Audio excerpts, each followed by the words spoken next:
नमस्कार साथियों, मैं रवि वर्मा आप सभी को एपेक्स कैरियर मेकर में स्वागत करता हूं। आज हम लोग एक दूसरे प्रश्न अभ्यास को लेते हैं। बीएसएससी की ऑडिटर की परीक्षा है, ये पार्ट 1 उसका है। ऑडिटर को लेकर बीएसएससी पहले अलग परीक्षा लेती थी, सीजीएल से अलग, और यह परीक्षा 7 अक्टूबर 2012 को आयोजित की गई थी। तो यह ध्यान में रखना है कि इससे जुड़े हुए जो करंट अफेयर्स होंगे इस वर्ष के आसपास के होंगे, लेकिन हमारे लिए आज इस तरीके के क्वेश्चन कैसे बन सकते हैं, कैसे यहाँ से प्रेरित हो सकते हैं, इसकी बात हम लोग देखेंगे।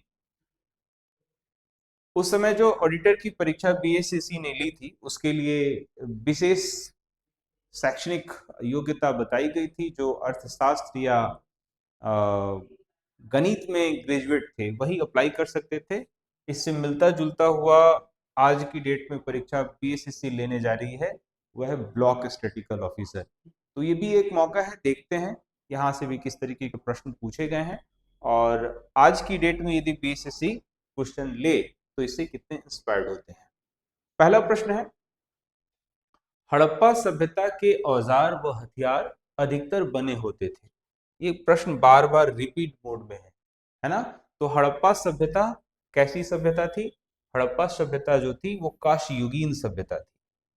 हड़प्पा सभ्यता कांस्ययुगीन सभ्यता थी, यानी कि कांसा यहाँ पर पाया जाता था। और कांसा एक मिश्र धातु है। कांसा क्या है? मिश्र धातु है। किस किस चीज का? यहाँ पर टीन और तांबा। टीन और तांबा दोनों को मिलाकर कांसा बनाया जाता था। अब विकल्प में देखते हैं तो पाषाण मात्र नहीं होगा, लोहा तो बिल्कुल नहीं, तांबा, टीन और कांसा, विकल्प संख्या डी हो जाएगा। अब आपसे मैं बताऊं कि इस प्रश्न से हम क्या हिंट्स मान लें। आप हिंट्स मान लीजिए कि इंडस वैली सिविलाइजेशन से प्रश्न पूछेगा। आईवीसी से लगातार सवाल पूछ रहा है, यानी कि इसके पिछले सेट में भी हमने आईवीसी से लगभग यही सवाल देखा था। तो यदि कल आप बीएसएससी सीजीएल की परीक्षा देने जा रहे हैं तो इंडस वैली सिविलाइजेशन को पढ़कर जाना है। क्या क्या पूछ सकता है? तो आईवीसी का टाइमलाइन पूछ सकता है, ठीक है, इनका लोकेशन पूछ सकता है, इनके जो सोर्सेज हैं, आपको पता होगा कि आईवीसी के जो सोर्सेज हैं वो आर्कियोलॉजिकल एविडेंस वाले, यानी कि यहाँ पे कोई लिखित सोर्स नहीं है, यहाँ का कोई लैंग्वेज डिकोड नहीं है ना। तो वो सोर्सेज कहाँ कहाँ पर पाए गए हैं ये हमारे लिए सवाल हो सकता है। आपसे यह पूछा जा सकता है कि वर्तमान में इसका जो एक्सटेंशन है पाकिस्तान, इंडिया, तो इंडिया में कौन कौन सा, जैसे हरियाणा है, यूपी है, या फिर गुजरात है, राजस्थान है, कुछ हिस्सा जम्मू एंड कश्मीर का भी है, तो महाराष्ट्र का भी कुछ हिस्सा है।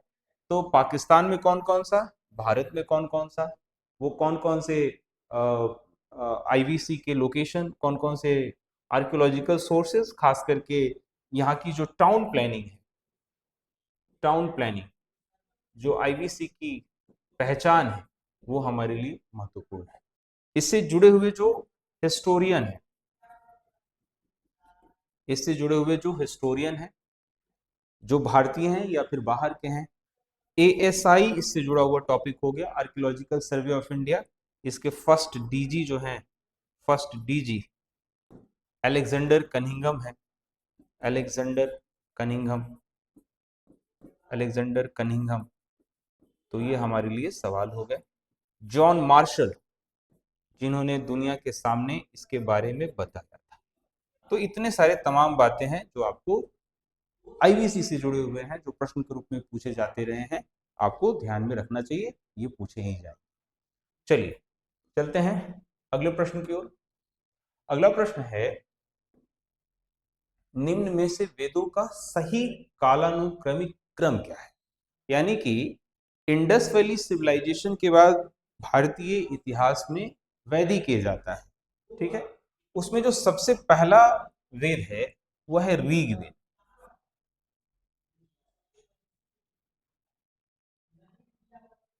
सबसे पहला वेद है ऋग्वेद। ऋग्वेद जिसका कालक्रम है 1500 ईसा पूर्व से लेकर 1000 ईसा पूर्व। ठीक है। और फिर इस दौरान सिर्फ ऋग्वेद की चर्चा की जाती है, जिसको हम वैदिक युग भी कहते हैं, वैदिक काल। ठीक है, वैदिक काल। और उसके बाद 3 वेद लिखे जाते हैं, जो 1000 ईसा पूर्व से लेकर 600 ईसा पूर्व तक होता है, जिसमें क्रमशः यजुर्वेद, सामवेद और अंत में अथर्ववेद लिखा जाता है। अथर्ववेद। ठीक है, इसे वेद त्रयी भी कहा गया। तो ऋग्वेद के बाद यजुर्वेद, सामवेद और अथर्ववेद। ऋग्वेद, यजुर्वेद, सामवेद और अथर्ववेद, जो कि बी है। ये तो उत्तर हो गया। आपसे सवाल पहला पूछ सकता है कि ये सबसे पहले कौन।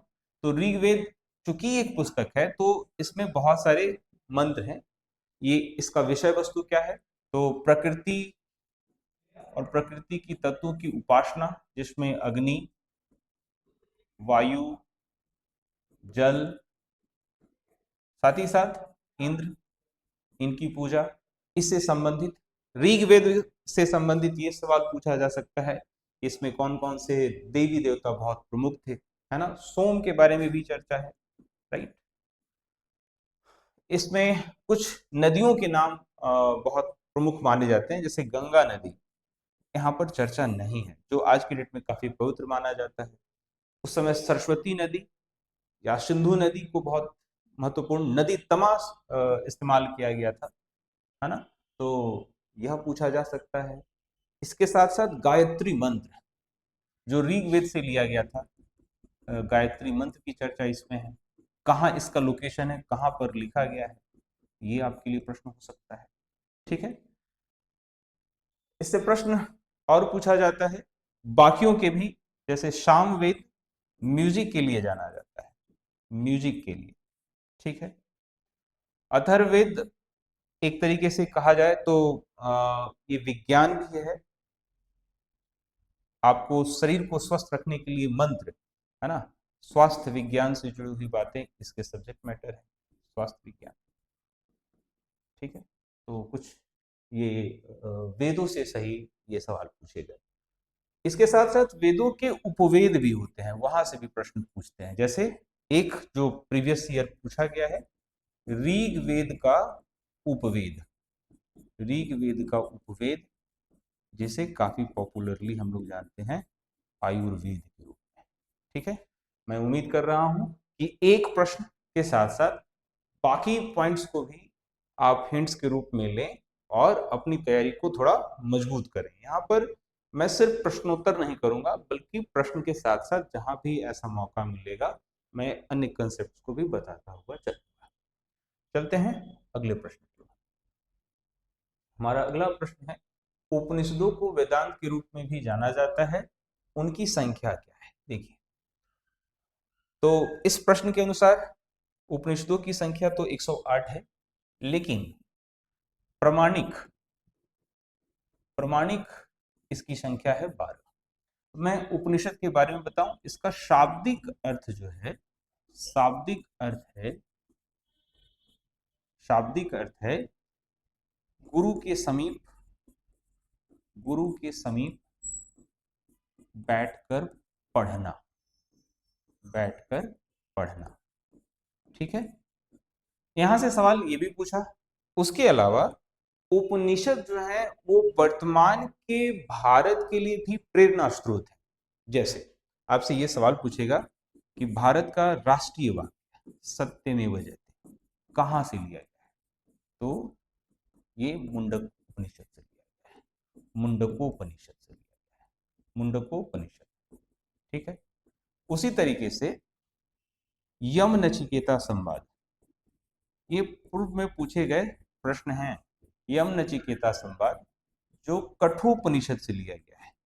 कहां से लिया गया है, कठोपनिषद से लिया गया है। और इसके विषय वस्तु क्या है, यम नचिकेता संवाद जो है वो जीवन के रहस्य, जीवन और मृत्यु का रहस्य, जीवन और मृत्यु के रहस्य। तो इस प्रश्न से दो तीन बातें, उपनिषद का शाब्दिक अर्थ, सत्यमेव जयते मुंडकोपनिषद, यम नचिकेता संवाद कठोपनिषद, उपनिषदों की संख्या। ठीक है, और भी बहुत सारे, जैसे जवालु उपनिषद के बारे में भी पूछा गया है सवाल। ठीक है, तो मैं आपको यहाँ पर हिंट्स देता हूँ कि यहाँ पर इस तरीके के सवाल आपसे पूछे जा सकते हैं। अगले प्रश्न की ओर चलते हैं। जैनियों के अनुसार जैन धर्म के संस्थापक कौन है? यहाँ पे शब्दों को थोड़ा पकड़ना है। अगर आपसे सिर्फ पूछे कि जैन धर्म के संस्थापक कौन है, तब तो आप इस विकल्प के अनुसार ऋषभ देव के साथ जाएंगे, क्योंकि ऋषभ देव ने ही जैन धर्म की स्थापना की थी। जैन धर्म जो है, जैन धर्म, जैन शब्द जीन से बना है, जिसका मतलब होता है विजेता। विजेता का मतलब जितेंद्रिय, जो अपने इंद्रियों को अपने वश में कर ले, सांसारिक सुखों की प्राप्ति की ओर ना जाए, बल्कि अपने मनुष्य जीवन का जो एक उद्देश्य है उसकी प्राप्ति की ओर जाए। एक ये।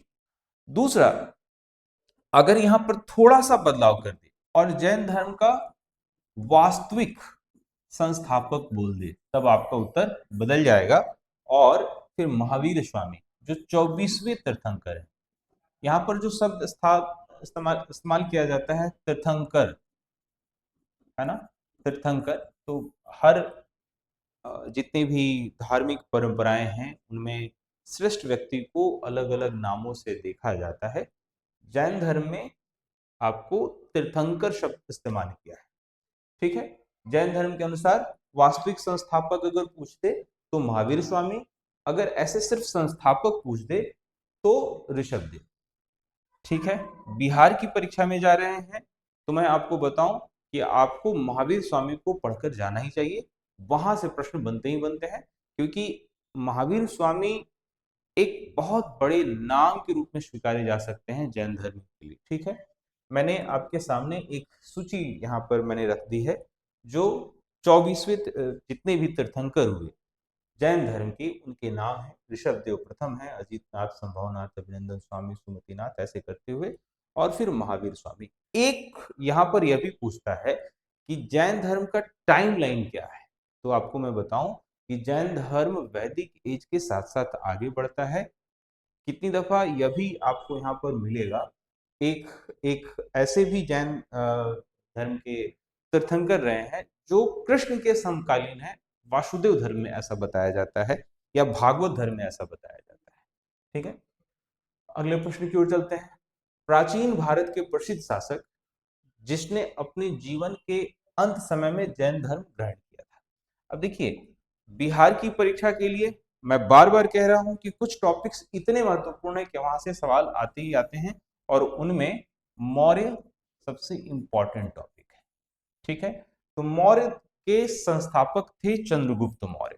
चंद्रगुप्त मौर्य जो है अपने जीवन की अंतिम घड़ी में जैन धर्म को अपना लेते हैं। कहा जाता है कि चंद्रगुप्त मौर्य के जो गुरु थे चाणक्य, उनके साथ काफी संबंध अंतिम समय में असहज हो गया था, क्योंकि चाणक्य के लिए किसी भी परिस्थिति में नेशन फर्स्ट, राष्ट्र पहले था, और चंद्रगुप्त मौर्य थोड़े थोड़े कहीं ना कहीं भावनाओं में नेशन फर्स्ट के कंसेप्ट को थोड़ा अलग लेते हैं, ज्यादा त्याग, निजी जीवन में कुछ प्राप्तियां, कुछ इस तरीके का। और चंद्रगुप्त मौर्य जो हमेशा से अपने गुरु के सानिध्य में ही आगे बढ़ते रहे, अंत में वैदिक धर्म से अपने आप को अलग करते हैं और दक्षिण भारत में कर्नाटक के श्रवण बेलगोला पहुंचते हैं। वहां पर वो जैन धर्म को अपनाते हैं, और संलेखना पद्धति जिसमें उपासना किया जाता है, धीरे धीरे भोजन त्याग दिया जाता है, और उस विधि से अपने आप को मृत्यु देते हैं।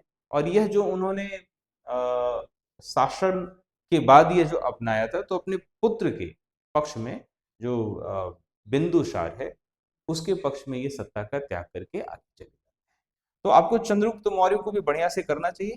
चंद्रगुप्त मौर्य को थोड़ा विशेष रूप से करने के लिए मैंने उनसे संबंधित कुछ जानकारियां जो वो यहाँ पर दे रखी है, और मैं अब वैसे बिंदुओं को हाईलाइट करूंगा जो पीछे प्रश्न के रूप में पीछे पूछे जा चुके हैं। जैसे उदाहरण के तौर पर इनका टाइमलाइन, 322 ईसा पूर्व से 298 ईसा पूर्व, लगभग 24 वर्ष का है। चंद्रगुप्त ने किसको अलग किया था? घनानंद को, जो नंद वंश में 9वां शासक था। नंद वंश में 9 शासक थे। आपको एक यहाँ बता दूं, घनानंद से सवाल पूछता है, घनानंद से सवाल पूछता है कि नंद वंश में घनानंद के ही समकालीन सिकंदर था, यानी सिकंदर पहला विदेशी आक्रमणकारी भारत पर, और इनके समकालीन घनानंद। ये प्रश्न पूछा जा चुका है, पूछे जाने की संभावना भी है। ठीक है, घनानंद को रिप्लेस करके चंद्रगुप्त मौर्य जो है 322 ईसा पूर्व में मौर्य वंश की स्थापना किए थे। चाणक्य ने इनकी मदद की थी। चाणक्य का ही नाम था विष्णुगुप्त या फिर कौटिल्य, कौटिल्य। ठीक है, एक कहानी ये भी है कि उस समय चंद्रगुप्त मौर्य को बाल अवस्था में चाणक्य देखते हैं और उन्हें इनके घर से 1000 काशार्पण देकर खरीदे थे। चंद्रगुप्त ने तक्षशिला में शिक्षा प्राप्त की थी। तक्षशिला उस समय का प्राचीनतम शिक्षा का केंद्र था, प्राचीनतम शिक्षा का केंद्र था, जो वर्तमान के पाकिस्तान की रावलपिंडी। ठीक है, ये 322 ईस्वी में मगध पर अपना स्थापन करता है, और ये कहा, मगध की राजगद्दी कहा? पाटलिपुत्र। कहां पर? पाटलिपुत्र, जो वर्तमान में पटना है। ठीक है, इनका नाम, जैसे हम लोग बोलचाल में सिकंदर कहते हैं ना, सिकंदर का एक और नाम क्या है? अलेक्जेंडर। ठीक है, अलेक्जेंडर।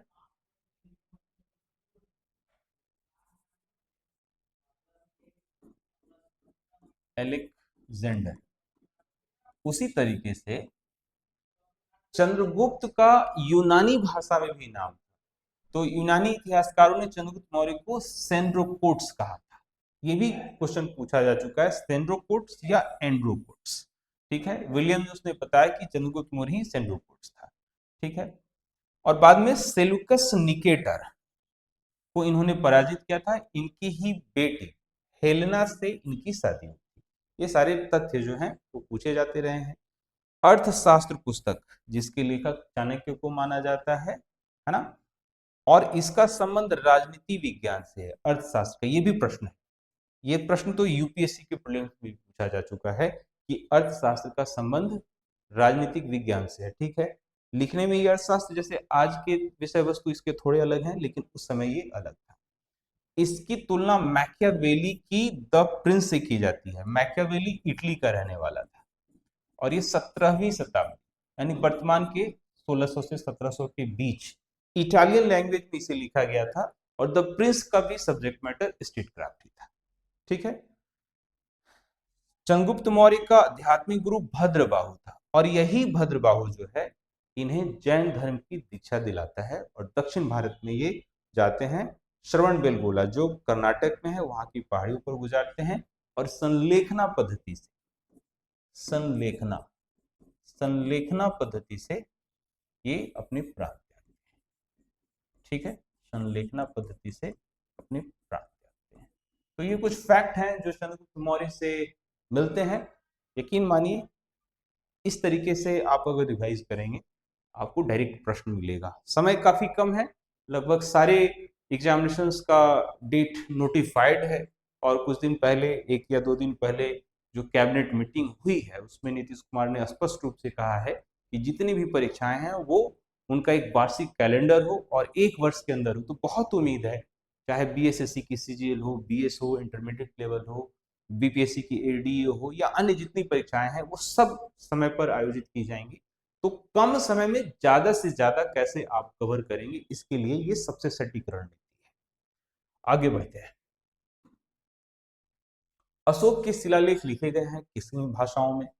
ग्रीक में, खरोष्टी में, अरमाइक में, संस्कृत में। तो अशोक के जो शिलालेख हैं वो इन तीनों ही भाषाओं में लिखे गए हैं, जिसमें ग्रीक, खरोष्टी और अरमाइक। तो इसके अनुसार विकल्प जो होगा वो बी हो जाएगा, 1, 2, 3।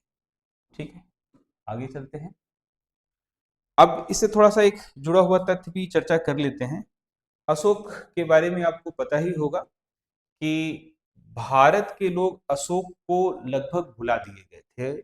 अशोक के बारे में कुछ ज्ञात ही नहीं था। बाद में 1837 ईस्वी में 1837 ईस्वी में जेम्स प्रिंसेप ने जेम्स प्रिंसेप ने जेम्स प्रिंसेप ने इनकी जो शिलालेख की भाषा थी उसको डेसिफर किया और उससे लोगों के सामने यह बताया कि अशोक एक महान शासक हैं।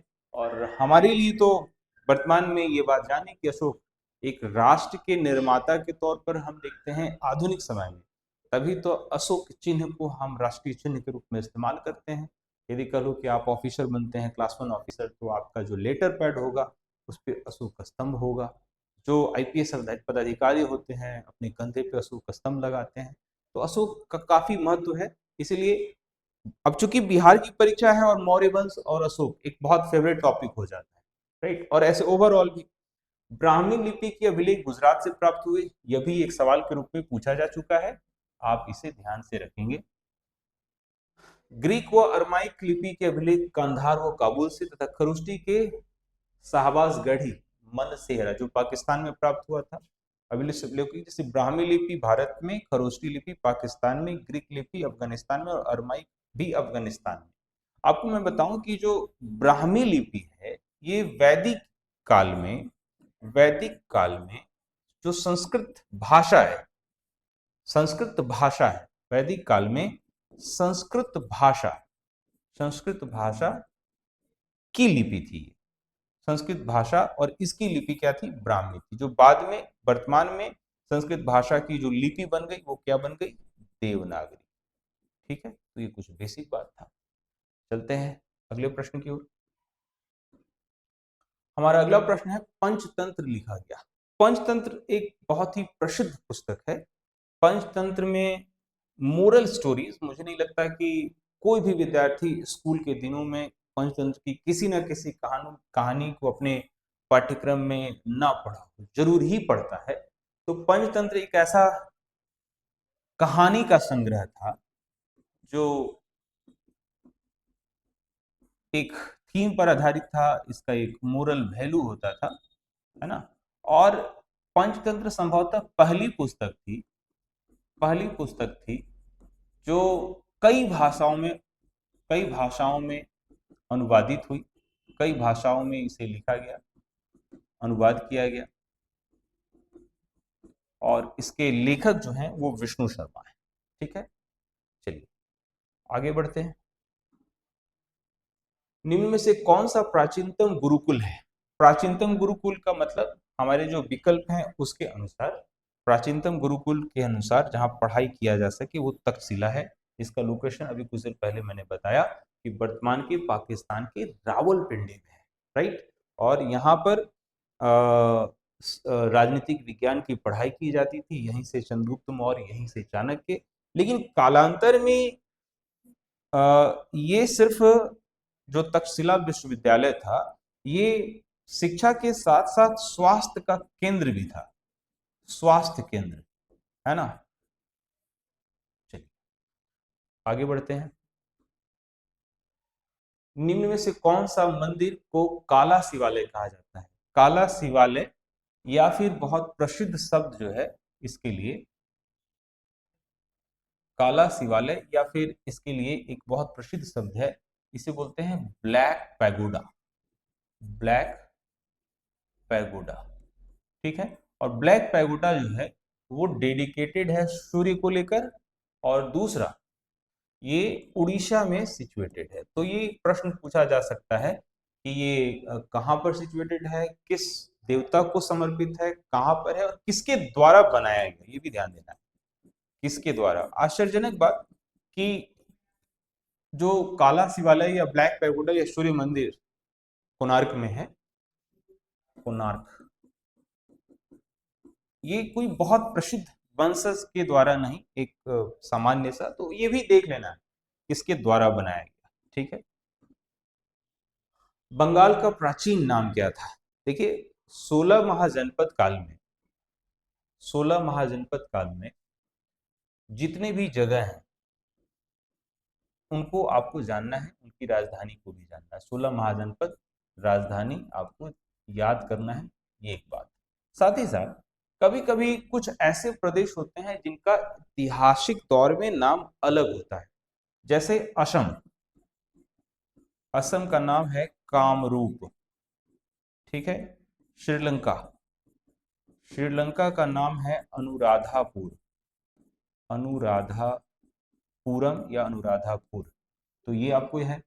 बंगाल प्रक्षेत्र जो है वो इंडो गैंगेटिक प्लेन, उपजाऊ जमीन, है ना, और उपजाऊ मिट्टी की वजह से यहाँ पर खेती काफी अच्छी होती थी, और खास करके ईख की खेती, गन्ने की खेती खूब होती थी, तो गुड़ का उत्पादन होता था, गुड़, इसीलिए इसे गौड़ प्रदेश कहा गया था, ठीक है। बाकी जो नाम है मत्स्य, वत्स और कामरूप तो असम को कहा जाता है। तो बाकी जो नाम है वो महाजनपद एरा के हैं, बाकी जो नाम है महाजनपद एरा के हैं। मैंने एक स्लाइड ले रखा है, मैंने एक स्लाइड ले रखा है जो महाजनपद में 16 महाजनपद, 16 महाजनपद को लेकर मैंने आपको बहुत हिंट्स पिछले क्लासेस में दिया होगा कभी, कि बुद्धिज्म में एक पुस्तक है अंगुत्तर निकाय, अंगुत्तर निकाय, ठीक है, ये बुद्ध से जुड़ा हुआ बुक है। और जैनियों की एक बुक है भगवती सूत्र, इस दोनों को आधार मानकर 16 महाजनपद की बात कही। 16 महाजनपद में अंग चंपा प्रदेश है जो भागलपुर मुंगेर है। तो बिहार वालों ये ध्यान में रखो कि ये आपके लिए पूछा जा सकता है कि बिहार में कौन कौन से 16 महाजनपद के समय के थे। मगध, जिसकी प्रारंभिक राजधानी गिरि, ब्रज, राजगिर, राजगढ़, वर्तमान में राजगीर, और इसकी बाद में राजधानी पाटलिपुत्रा बनी थी, ये भी बिहार का था। और फिर उसके बाद काशी जो वर्तमान में वाराणसी है, कौशल जो साकेत या श्रावस्ती है, वत्स, कौशाम्बी, अवंती, उज्जैनी या महिष्मती, वज्जी, वैशाली, गणतंत्रात्मक, इसमें ही विश्व का ये सबसे पहला, विश्व का सबसे पहला गणतंत्र, सबसे पहला गणतंत्र यह माना जाता है। मल, कुशिनारा, चेदी, शुक्तिमती, कुरु, इंद्रप्रस्थ, यही कुरु वंश की कहानी, यहाँ से महाभारत की कहानी आप ली जाती है, ठीक है। पंचाल, अहिछत्र, काम्पिल्य, सूरसेन, मथुरा, गांधार, तक्षशिला, यहाँ से तक्षशिला विश्वविद्यालय, है ना, कंबोज, राजपुरा, हाटक, अश्मक, कोटन या पोटली, मत्स्य, विराट, ठीक है। तो ये 16 महाजनपद, इनकी राजधानी और इनके जो वर्तमान क्षेत्र हैं, इसको आपको ध्यान में रखना चाहिए, प्रश्न पूछे जा सकते हैं थोड़े पलट कर। अगले प्रश्न की ओर बढ़ते हैं। नागर, द्रविड़ और वेशर तीन प्रमुख हैं, ये क्या है? तो उत्तर तो है कि ये मंदिरों की वास्तुशैली है, लेकिन इस पर मैं थोड़ी चर्चा कर देता हूं। देखिए, नागर जो है वो उत्तर भारत, ठीक है, द्राविड़ दक्षिण भारत, दक्षिण भारत में मंदिरों की बनने की शैली है, जैसे गोपुरम या इस तरीके के जो शब्द है दक्षिण भारत के मंदिरों में आपको नजर आएंगे। वेसर, वेसर जो है नागर और द्राविड़ दोनों का मिला हुआ स्वरूप है, नागर और द्राविड़ का मिला हुआ स्वरूप है, यानी कि मानव विकास का वह स्तर जब दक्षिण और उत्तर भारत में लगातार यातायात होते हैं तो तकनीक भी बदल जाती है। जैसे मैं आपको बताऊं कि जिस समय ग्रीक रूलर्स, यूनान के लोग यहाँ पर आते हैं और वो अपने तरीके से स्थापत्य कला को विकसित करते हैं, उसमें भारतीय झलकपन भी है, और उनकी जो मूल है तो उसे इंडो ग्रीक, इंडो ग्रीक शैली कहते हैं, उसे क्या कहते हैं? Indo Greek pattern of architecture. उसी तरीके से आगे जाकर इंडो इस्लामिक बनता है ना। तो नागर, वेशर। अब मैं पूछूं कि इससे थोड़ा और करंट अफेयर से लेकर क्या पूछ सकता है, तो जैसे आपको ध्यान में रखना चाहिए, वर्तमान में सबसे बड़े मंदिरों में एक अयोध्या का मंदिर बना। अब आपको पता करना है कि अयोध्या का मंदिर किस शैली में है, इसकी शैली क्या है। मैं आपको इंगेज करने के लिए सबके आंसर नहीं बता रहा हूं, आप इस वीडियो को देखें, थोड़ा सर्च करें, पढ़ें और कमेंट बॉक्स में बताइए, ठीक है। आगे बढ़ते हैं। भारत ने सर्वप्रथम यह सिद्धांत दिया कि पृथ्वी सूर्य परिक्रमा करती है, ठीक है। अब देखिए, खगोल विज्ञान भारत में काफी प्रसिद्ध था और विकसित था गुप्त काल के समय में। गुप्त काल के समय में खगोल विज्ञान काफी प्रसिद्ध था, ठीक है, खगोल विज्ञान काफी प्रसिद्ध था। इनफैक्ट गुप्त काल में हम साहित्य के क्षेत्र में भी बहुत बड़ा नाम देख सकते हैं, राइट। तो उस दौरान आर्यभट्ट, अभी आपको अगर आप पटना में जाएंगे तो एक जगह होगा खगोल, जो इनकी वेधशाला थी, है जो दानापुर जंक्शन है उसी का नाम है। ठीक है, तो इनकी वेधशाला थी, राइट। तो भारत में सर्वप्रथम ये सिद्धांत आर्यभट्ट के समय में दिया था। तो गुप्त काल के समय में बहुत सारी ऐसी पुस्तकें लिखी गई थी जो हमारे लिए प्रश्न हो सकते हैं। जैसे आर्यभट्ट ने आर्यभट्टिकम या सूर्य सिद्धांत दिया था, यही मैं कह रहा था, यही हमारा उत्तर था सूर्य से संबंधित। तो सूर्य सिद्धांत जो है वो यहाँ पर आया था, राइट। उसके साथ साथ वारामिहिर पंच सिद्धांति का बृहद संहिता और लघु संहिता थे। भास्कराचार्य प्रथम बृहद भास्करे महाभास्करे लघु भास्करे। ब्रह्मगुप्त के समय में ब्रह्मस्फुट सिद्धांत खंडन खाद्य। भास्कराचार्य द्वितीय सिद्धांत का शिरोमणि। वाग्भट अष्टांग हृदय और पलकनव हस्ती आयुर्वेद। ये गुप्त कालीन विज्ञान एवं प्रौद्योगिकी की प्रमुख पुस्तकें हैं। आप प्रश्न के रूप में इसे देख सकते हैं। अगले प्रश्न की ओर बढ़ते हैं। सही कालानुक्रमिक क्रम में इसे चार संत के नाम दिए गए हैं, इनके कालखंड को बताना है। ठीक है, अब आप ये समझें, एनसीईआरटी की अगर आपने भक्ति मूवमेंट पढ़ा है तो वहां पे आपको स्पष्ट रूप से दिख जाएगा। कबीरदास जो है वो 1425 में जन्मे हैं। एक यहाँ पर मैं डिक्लेरेशन देना चाहता हूँ कि बहुत सारे ऐसे प्रश्न होते हैं जिसका प्रमाणिक उत्तर नहीं होता, लेकिन कभी कभी एक दिवसीय परीक्षाओं में सही मान लिया जाता है। अगर मैं कहूँ यूपीएससी की परीक्षा हो और ये प्रश्न पूछ दिया जाए तो गलत हो जाएगा, क्योंकि जो हमारी डिपेंडेंसी होती है स्रोत की, वहां काफी अभाव होता है, स्रोत का अभाव है। जैसे मैं एक डिक्लेरेशन के तौर पर बता दूं कि कबीर का जन्म कब हुआ, ये हैगियोग्राफी से निकला है। हैगियोग्राफी का मतलब होता है, हैगियोग्राफी का मतलब होता है जो जनमानस में संतों को लेकर एक धारणा बनी और वो बाद में लोगों ने उसे एक जीवनी की शक्ल में दे दिया। ठीक है, कबीरदास का जन्म 1425 ईस्वी में है, ये कहीं स्पष्ट रूप से नहीं है, लेकिन सर्वमान्य है कि यह होगा। ठीक है, गुरु नानक का जन्म 1469 ईस्वी में हुआ तलवंडी में। चैतन्य स्वामी का जन्म 1486 में बंगाल में। और तुलसीदास का जन्म 1554 में। हालांकि तुलसीदास ने तो अपनी प्रसिद्ध पुस्तक रामचरितमानस में चर्चा भी की है। तो कुछ जगह पे प्रमाणिक है, कुछ जगह पर अप्रमाणिक है। मिला जुला हुआ आंसर जो होगा वह इस प्रश्न का ए होगा। ए हमारे आपके सामने मैंने कालक्रम रखा है, आप इसे अरेंज करें। ठीक है, अगला प्रश्न है, शेरशाह अच्छी तरह से अपने प्रशासनिक कौशल के लिए प्रसिद्ध है, विशेष रूप से अपने किन कार्यों की वजह से। हमारे पास चार विकल्प हैं। तो पहले तो मैं आपको बताऊं कि इस प्रश्नगत विकल्प में ध्यान दें तो उत्तर हो जाएगा बी। लेकिन शेरशाह से क्या क्या प्रश्न पूछा जा सकता है। सबसे पहले शेरशाह से इनका काल पूछा जाएगा। जैसे शेरशाह और हुमायूं में जो युद्ध हुआ वो कौन कौन सा युद्ध हुआ, वो आपसे प्रश्न में पूछा जा सकता है। दूसरा दूसरा ये पूछा जाता है कि शेरशाह ने अन्य कौन कौन से बिंदुओं पे बेहतर काम किया। तो GT road, grand trunk road, और ये जीटी रोड कहाँ था, वर्तमान के कोलकाता से पेशावर तक। साथ ही साथ भारत को जो रुपए का चिन्ह मिला है, रुपए का, आपको मैं बता दूं कि शेरशाह के समय में भी, शेरशाह के समय में ही ये शुरू हुआ था। इनका मकबरा कहाँ है, मकबरा कहाँ है, ये प्रश्न पूछा जा चुका है। इनका मकबरा बिहार के सासाराम में है। ठीक है, मकबरा की शैली क्या है, ये भी प्रश्न पूछा जा चुका है। ठीक है, इनकी कालक्रम में जीवन और मृत्यु दोनों को आप देखेंगे। शेरशाह का पुराना नाम क्या था, शेरशाह शासक बने उसके पहले इनका नाम क्या था, तो इनका नाम फरीद खां था, फरीद खां था।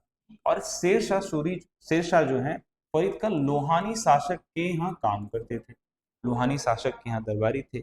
आपको मैं बताऊं कि 1526 ईस्वी में, 1526 ईस्वी में ये बाबर के साथ मिलकर युद्ध लड़ रहे थे, बाबर के साथ। ये तमाम बातें जो हैं आपको प्रश्न में आ सकते हैं। एक क्विक रिवीजन के तौर पे इतने सारे पॉइंट मैंने आपको बताए। ठीक है, आगे बढ़ते हैं। अगला प्रश्न है, बुलंद दरवाजा जो कि अकबर द्वारा निर्मित है, वह किस विजय का प्रतीक है। आपको यह बात पता होना चाहिए कि अकबर ने बहुत सारे सैन्य अभियान किए और उस सैन्य अभियान में गुजरात विजय के उपलक्ष्य में बुलंद दरवाजा बनवाया गया था।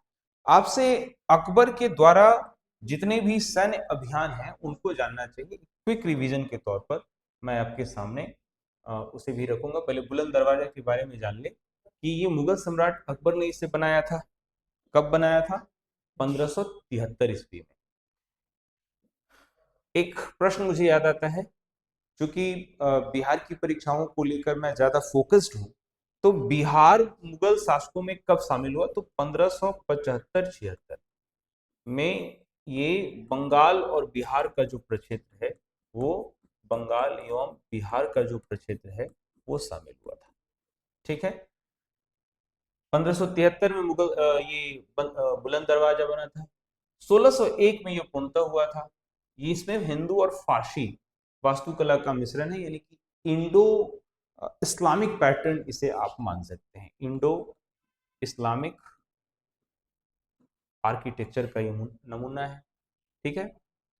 गुजरात पर विजय का स्मृति, ठीक है, ये बाकी 63.63 मीटर ऊंचा, 35 मीटर चौड़ा, 42 सीढ़ियां, सफेद और काले संगमरमर का नक्काशी किया गया है। ठीक है। नक्काशी से भी एक सवाल बीपीएससी ने पूछा था।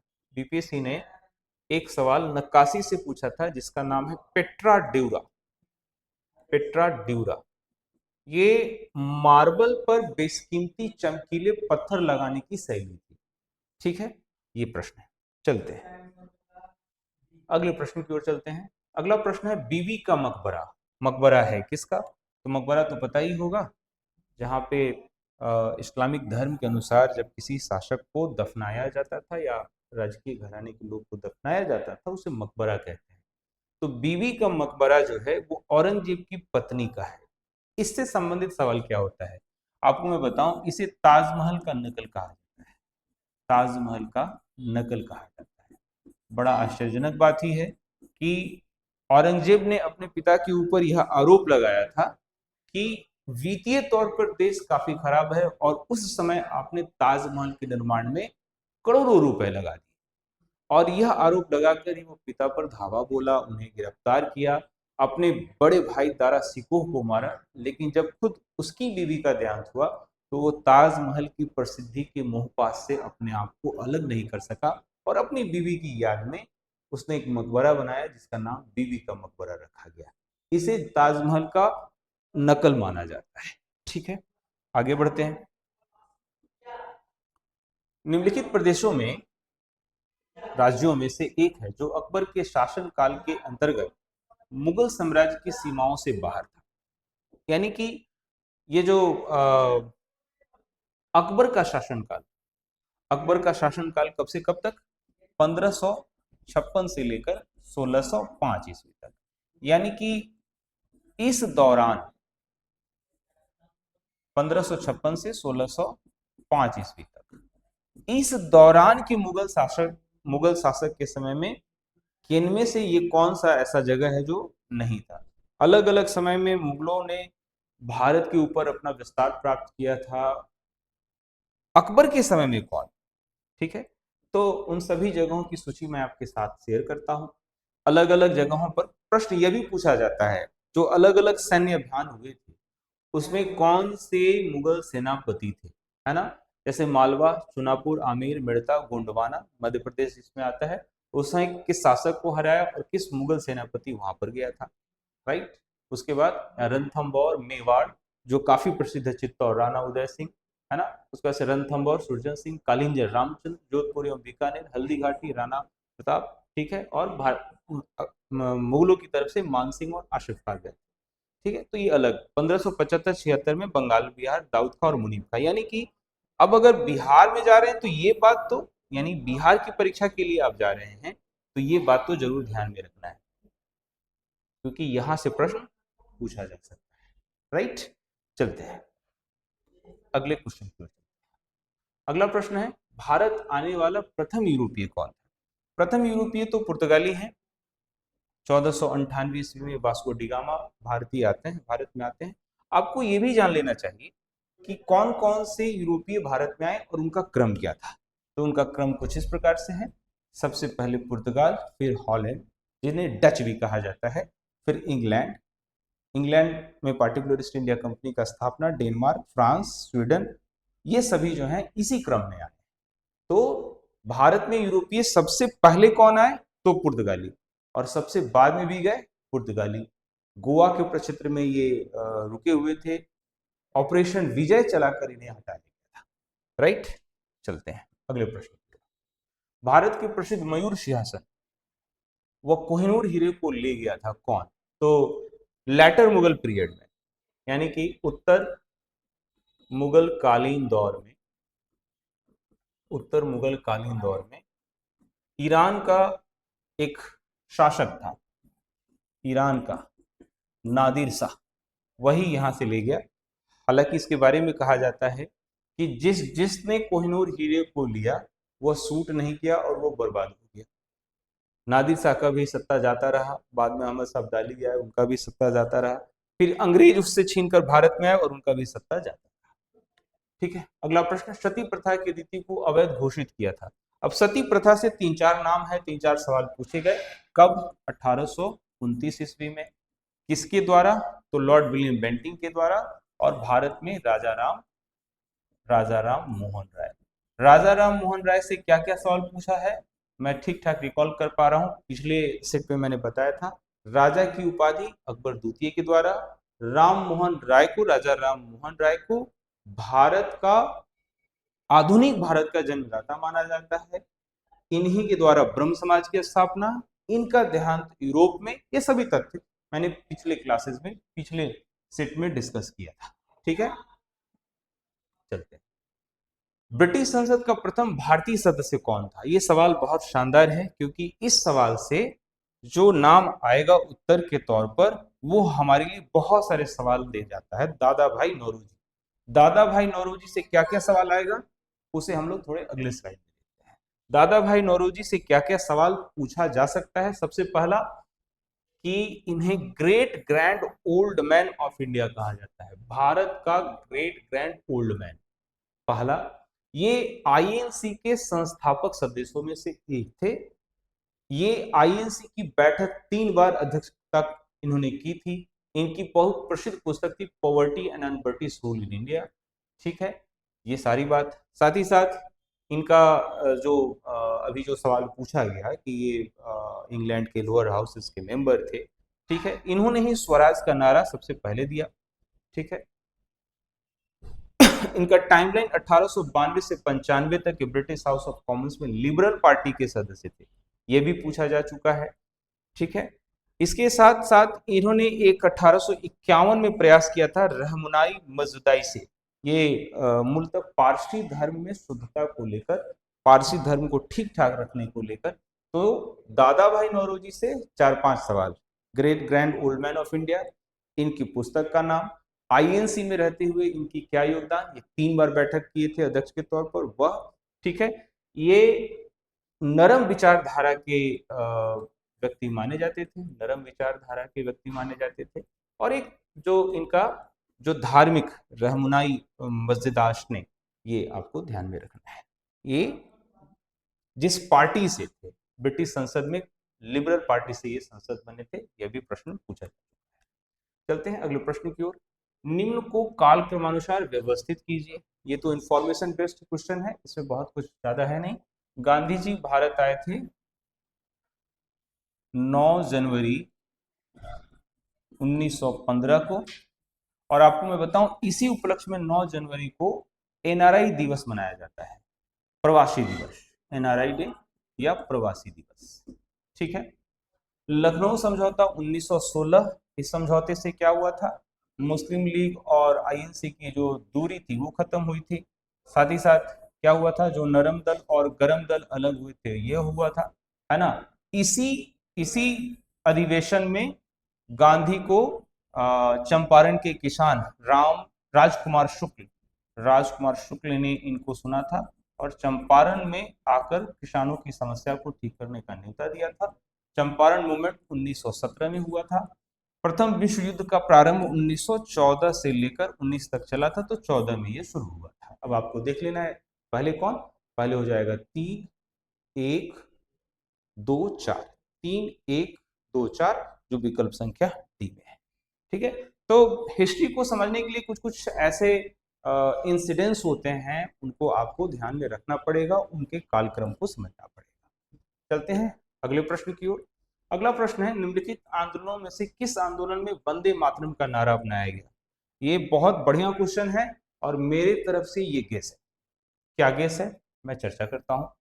वंदे मातरम के 150 वर्ष पूरे हुए हैं, आपको पता होगा। 150 वर्ष पूरे होने के अवसर पर भारत सरकार ने इस पर काफी धूमधाम से कार्यक्रम आयोजित किया।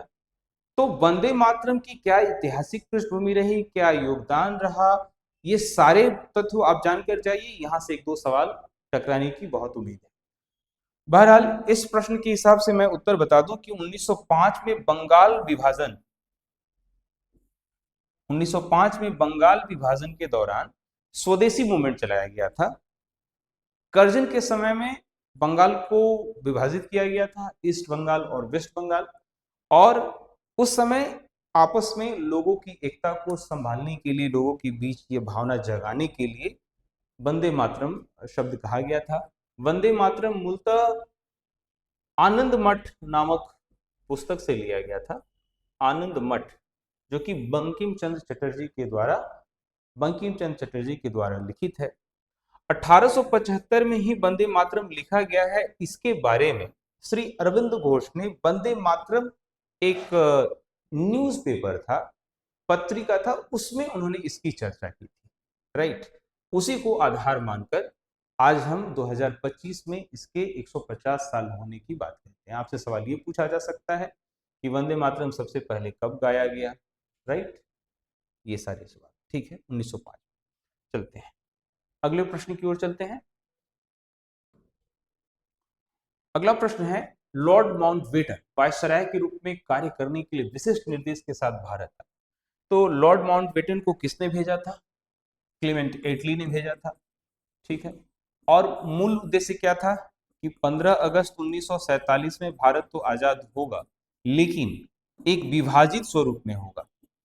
ऐसा क्यों था? इनकी अपनी मुस्लिम लीग के साथ जो बैठक हुई थी, या फिर जो माहौल 1946 में मुस्लिम लीग ने डायरेक्ट एक्शन डे के कॉल के साथ बना दिया था, उसकी वजह से इनका उद्देश्य यह था कि भारतीय उपमहाद्वीप के किसी क्षेत्र को छोटे छोटे विरोधी राज्य में विभाजन करना, ये विकल्प ज्यादा सही है।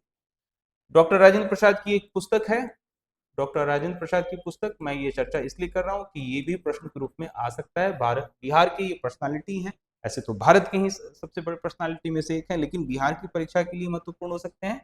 इनकी एक पुस्तक है India divided. Right, India divided, उस पर ये थोड़ी चर्चा की गई है। तो यह बात ध्यान में रखना है, पहला विकल्प ही इसका आंसर है। अगले प्रश्न की ओर चलते हैं। निम्नलिखित में से किसने कांग्रेस के कराची अधिवेशन, कराची अधिवेशन 1931, अध्यक्ष तो सरदार वल्लभ भाई पटेल थे, लेकिन संकल्प का मसौदा किसने तैयार किया था? यह प्रश्न आपसे पूछा है। संकल्प का जो मसौदा है, संकल्प का मसौदा, वो पंडित जवाहरलाल नेहरू ने तैयार किया था। इससे क्या हुआ था?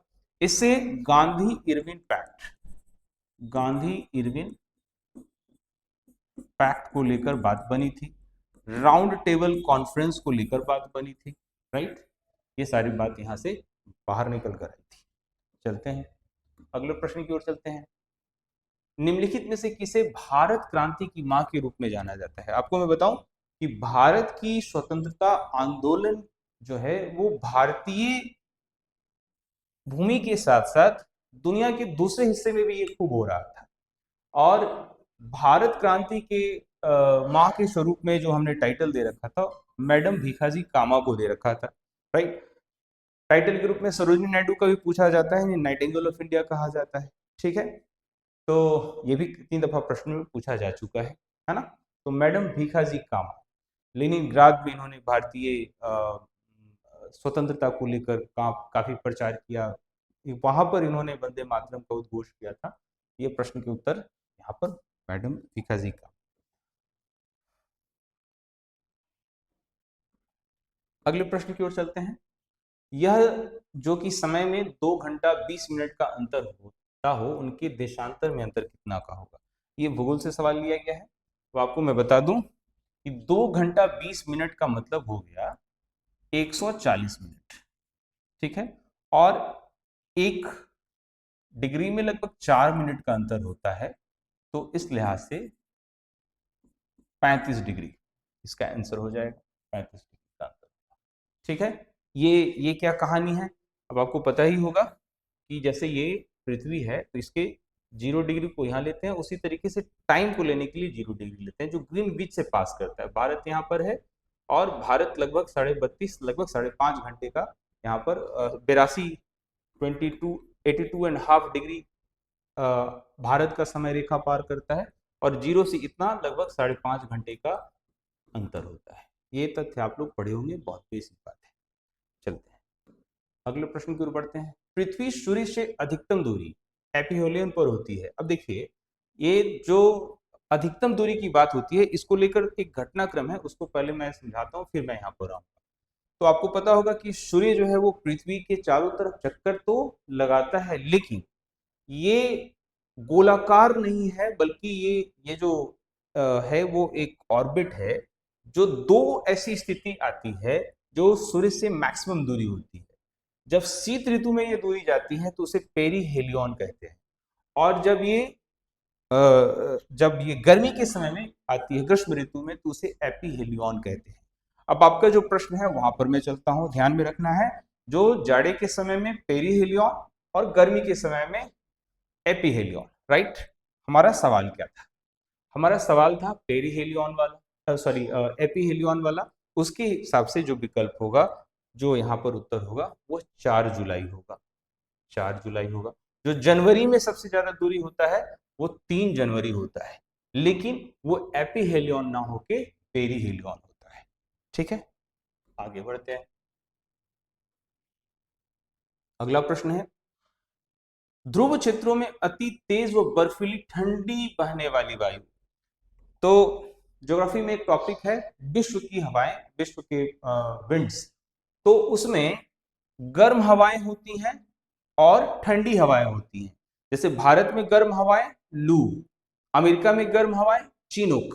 तो ये ध्यान में रखना है। जैसे भारत की गर्म हवा, ठीक है, जिसे लू कहते हैं। अमेरिका में क्या कहते हैं, अमेरिका में इसे चिनूक कहते हैं। लेकिन ध्यान रहे, सवाल जो पूछा है वो ठंडी हवा है। ठंडी हवा में रहने वाली वायु को कहते हैं यहाँ पर ब्लिजार्ड्स। ये क्या होता है, ब्लिजार्ड्स जो होता है बर्फ भरी आंधी होती है, बर्फ भरी आंधी, ठीक है, बर्फ भरी आंधी। चलिए आगे बढ़ते हैं। जिन वृक्षों की जड़ें कम गहरी होती हैं और उनका संबंध, यानी कि एक एक टॉपिक है ज्योग्राफी में जिसे हम कहते हैं यहाँ पर हम जो वेजिटेशन, वर्ल्ड वेजिटेशन कह सकते हैं, इंडिया का भी वेजिटेशन, वर्ल्ड वेजिटेशन, उसमें यह स्पष्ट रूप से है। आप देखेंगे तो तथ्य है भूमध्य रेखीय जलवायु। भूमध्य रेखीय जलवायु यानी कि ये वाला जो हिस्सा है 0 डिग्री, भूमध्य रेखीय जलवायु, वहां पर के जो वृक्ष होते हैं उनकी जड़ें थोड़ी कम गहरी होती है, ठीक है, क्योंकि उनकी जो नमी है या फिर उनके जो जीवन के लिए जरूरी वातावरण है वो बहुत कम गहराई पर रहता है। निम्नलिखित में से किसमें तापमान साल भर में 10 डिग्री सेल्सियस से ऊपर वृद्धि नहीं करता। बड़ा सरल सवाल है, बहुत आसान सवाल है। क्वेश्चन ये पूछा कि किस एरिया में उच्चतम तापमान 10 ही होगा। बहुत ही आसान सवाल है, बताएंगे कौन सा, महाद्वीपीय जलवायु, भूमध्य जलवायु, टुंड्रा जलवायु या टैगा। तो क्या हो जाएगा, टुंड्रा जलवायु, यानी पोलर एरिया, यानी कि जो पोलर एरिया है, ध्रुवीय प्रदेश है, वहां पर ऐसा होता है जहां तापमान 10 डिग्री से ज्यादा कभी नहीं जाता। अगला प्रश्न है, निम्नलिखित में से कौन सा मिडिल एल्टीट्यूड रेगिस्तान का एक उदाहरण है। सहारा, सहारा क्या है, गर्म है। सहारा क्या है, गर्म रेगिस्तान है। सहारा क्या है, गर्म रेगिस्तान है। थार भारत का है, अरब का रेगिस्तान। ये पटागोनिया का जो रेगिस्तान है ये मिड लैटिट्यूडल रेगिस्तान का उदाहरण है। इसको समझने के लिए हम मैप का सहारा ले सकते हैं, जो आपको मैं बताऊं। ये देखिए, ये पोजीशंस हैं मिड लैटिट्यूडल जो मैंने बताया वो आपको ये पोजीशंस अलग अलग जगह पर यहाँ पर देखें। ठीक है, तो मैं उम्मीद करता हूँ कि ये टॉपिक भी आपको स्पष्ट रूप से रिवाइज हुआ होगा। पढ़ा तो मैं नहीं रहा हूँ, रिवाइज किए जा रहा हूँ। निम्नलिखित में से कौन सा देश विश्व का प्रमुख कोयला उत्पादक है? अब ऐसे सवालों के उत्तर में कोई बहुत ज्यादा कंसेप्ट नहीं है, आपको तथ्य जानना है। इस विकल्प के अनुसार चीन होगा। आगे बढ़ते हैं। पवन शक्ति का प्रमुख उपयोग कौन करता है? 12th ज्योग्राफी आप जब पढ़ेंगे तो वहां पर ये आपको मिलेगा। हॉलैंड, या जिसे नीदरलैंड भी कहते हैं, हॉलैंड या जिसे फिर नीदरलैंड भी कहते हैं। ठीक है, ठीक है, ये उत्तर हो जाएगा। अगले प्रश्न की ओर आगे बढ़ते हैं। विश्व की सबसे लंबी पर्वत श्रृंखला एंडीज है, इसका पोजीशन देख लेते हैं। साउथ अमेरिका में आप जाएंगे तो ये एंडीज पर्वत श्रृंखला है। अगर आपसे ये पूछे कि सबसे ऊंची, तो हिमालय, और हिमालय में पर्टिकुलर माउंट एवरेस्ट, लेकिन सबसे लंबी पूछे तो एंडीज माउंट। अगला प्रश्न, निम्नलिखित में कौन सा एक सागर बिना तट के है? एक मैं कभी तथ्यात्मक भरा हुआ प्रश्न सेशन लेकर आऊंगा जिसमें वर्ल्ड मैप से जुड़े हुए कुछ इंपॉर्टेंट फैक्ट को मैं आपके सामने रखूंगा। अब जरा देखिए, सार्गेसो सागर के बारे में बहुत कम लोग जानते हैं। इस तरीके के कभी कभी सवाल पूछता है ताकि थोड़ा सरप्राइज एलिमेंट रखा जा सके। अब ये इस एरिया को सार्गेसो से एरिया कहते हैं, सार्गेसो सी। अब इससे जुड़ा हुआ कोई आसपास कोई जमीन का हिस्सा नहीं, तो इसीलिए इसे पूछा बताया जाता है कि एक ऐसा समुद्र जिसका कोई तट नहीं है, तो सार्गेसो सी हो जाएगा। अगला है, कौन सी नदी भूमध्य रेखा को 2 बार काटती है? भूमध्य रेखा को 2 बार काटने वाली नदी जो है वो कांगो रिवर है। मैप से देख लेते हैं, ये है कांगो रिवर। आप ये देखें, अफ्रीका में इसे देखेंगे, एक बार यहाँ पर कट करता है और फिर एक यहाँ पर कटता है। ठीक है, तो ये जो एरिया है अफ्रीका में। ठीक है, चलिए आगे बढ़ते हैं। अगला प्रश्न है, विश्व की सबसे अधिक लंबी अंतर्देशीय जलमार्ग। एक बार फिर से मैं एनसीईआरटी 12th ज्योग्राफी को लेकर मैं बताता हूँ, यहाँ पर है। इसका सही उदाहरण है, उत्तर है Mississippi river system. Mississippi river system, Mississippi river system का ये मैप आपने देखा। ठीक है, मिसिसिपी रिवर सिस्टम ये सबसे ज्यादा अंतर्देशीय। अब जरा अंतर्देशीय का मतलब क्या होता है, इसे थोड़ा समझ लें। अंतर्देशीय, इस तरीके के प्रश्न जो होते हैं वो थोड़े फैक्ट बेस्ड होते हैं। अंतर्देशीय का मतलब है जैसे जो यातायात के साधन हैं वो 2 होते हैं। एक जो एक देश से दूसरे देश में हो, देश से विदेश में हो, है ना, और एक देश के अंदर ही इनलैंड, देश से देश में, है ना।